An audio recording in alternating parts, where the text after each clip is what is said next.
Pembahasan tentang Asmaullahil Husna, nama Allah Subhanahu wa taala yang indah. Di sini para ulama menyebutkan nama Allah Subhanahu wa taala tidak ada batasannya. Allah memiliki nama yang banyak sekali. Sebagaimana hadis Rasulullah sallallahu alaihi wasallam, "As'aluka bikulli ismin huwa lak." Ya Allah, aku memohon kepadamu dengan setiap namamu. Lihat, bikulli ismin, setiap nama. Huwa lak, nama tersebut milikmu ya Allah. Samaita bihi nafsak, engkau yang sebutkan, engkau yang beritahu. Anzaltahu fi kitabik, nama yang engkau beritahu di Al-Qur'an. Aw 'allamtahu ahadan min khalqik, atau nama yang engkau beritahu kepada, engkau ajarkan kepada fulan atau perorangan yang engkau kehendaki ya Allah. Abista'atharta bihi fi ilmi al-ghaib fi ilmi al-ghaib 'indak, dan engkau ya sembunyikan di dalam ilmu gaibmu ya Allah. Lihatlah, Rasulullah SAW meyakini bahwa Allah itu memiliki nama yang banyak. Nah, dan Allah Subhanahu wa taala memiliki nama. Adapun kita bisa mengetahui nama-nama Allah Subhanahu wa taala berdasarkan hadis-hadis, berdasarkan ayat-ayat Al-Qur'an. Nah, kemudian para ulama mengatakan fala yajuzu an nusammiyallaha bismin lam yarid fil kitab wala sahih sunnah. Maka tidak boleh kita memberikan Allah Subhanahu wa taala nama yang tidak ada di Al-Qur'an dan Sunnah. Kemudian yang terakhir, para ulama di sini menjelaskan sebagaimana yang telah saya sebutkan, bahwasannya setiap nama Allah mengandung sifat. Ketika Allah memiliki sifat Ar-Rahman, berarti Allah memiliki sifat Rahman. Ketika Allah Subhanahu wa taala memiliki nama Al-Aziz, maka Allah Subhanahu wa taala memiliki sifat Izzah, kemuliaan. Nah, kemudian ikhwati fillah azanallahu wa iyyakum, setelahnya pembahasan berikutnya para ulama menyebutkan satu ayat dalam surat Al-Hasyr.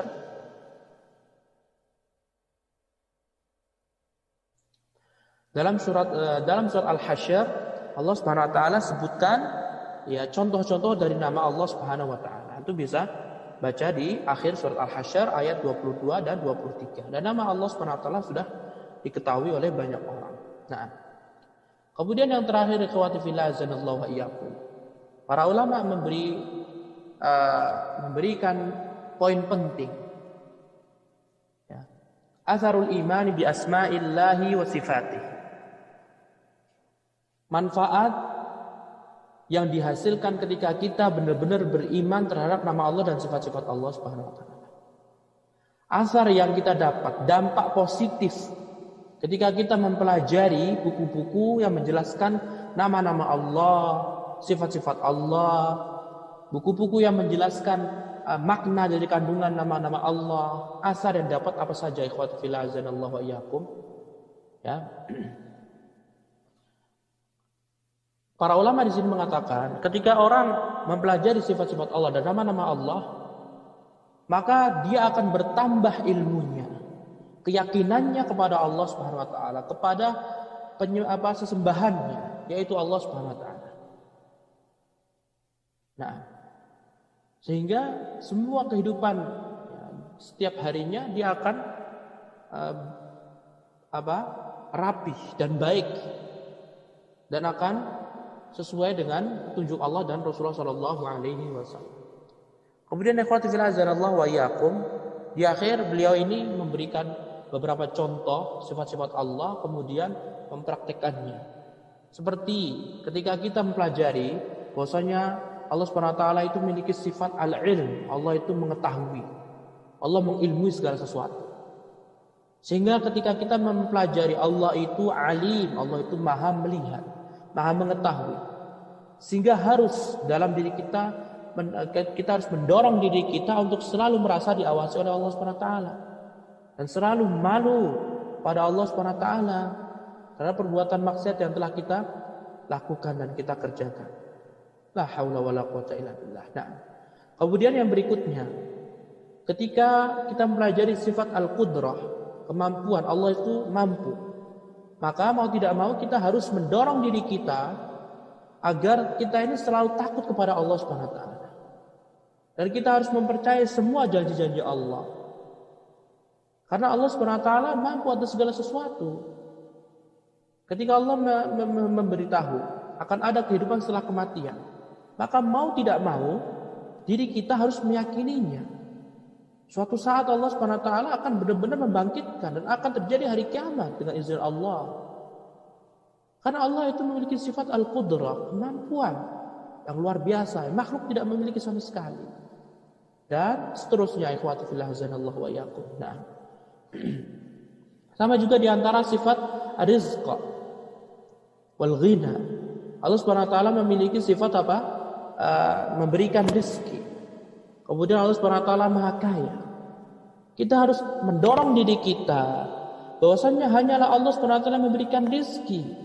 Sehingga tidak boleh kita meminta rezeki kepada selain Allah. Dan Allah yang Maha Kaya. Sehingga mendorong diri kita jangan sampai kita meminta kepada makhluk. Minta kepada Allah Subhanahu wa taala. Begitu juga dengan sifat-sifat yang lainnya. Yang terakhir para ulama mengatakan wa hakadha asy-sya'nu wan nadharu fi baqiyati asma'illahi ta'ala al-husna wa sifatihil 'ulya. Dan begitu juga kita harus mempraktekkannya di dalam nama-nama Allah yang lainnya dan sifat-sifat Allah yang lainnya persis seperti yang kita telah lakukan tadi. Nah, kenapa ikhwah? Kata para ulama, fahiyaturisul mu'mina biha ta'abbudan wa khusyu'an lillahi ta'ala yazharu ala hayatihi kulliha. Karena dengan mempraktekkan nama-nama Allah SWT dan sifat-sifat Allah dalam kehidupan sehari-hari akan menjadikan seorang mukmin lebih khusyuk lagi dalam berdoa, lebih khusyuk lagi dalam beribadah kepada Allah Subhanahu wa taala. Ikhwati fillah azanallahu wa iyyakum. Kita berdoa kepada Allah Subhanahu wa taala agar Allah Subhanahu wa taala memberikan kemudahan bagi kita untuk selalu mentadabburi nama-nama Allah yang indah, sifat-sifat Allah yang indah, dan Allah mudahkan kita untuk mempraktikkannya sehingga asar pengaruh yang positif yang akan dapat kita dapatkan ketika kita selesai mempelajari nama-nama Allah yang indah dan sifat-sifat Allah yang maha sempurna. Wallahu taala a'lam. Wabillahi taufiq. Wa sallallahu ala nabiyyina Muhammad wa ala alihi wa sahbihi wa sallama tasliman katsiran.